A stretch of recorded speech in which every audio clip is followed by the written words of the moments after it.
Salamat. Dahil ikaw naging kapartner ko. Yes, babe. Thank you sa lahat. Sa lahat-lahat. Salamat. I love you. Wala ka naman magpasalamat kasi kung binigay ni Lord yan.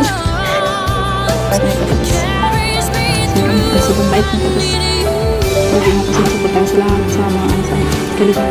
Important kasi ikaw yung nakalog yung kay Lord sa pamilya ko, sa amin.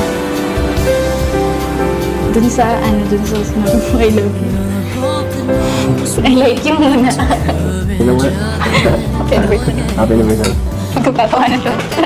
Ano ba yan? Damit? Grabe. Wala mo, dami magpakulay. Grabe. Saktong-sakto. Magamit ko na.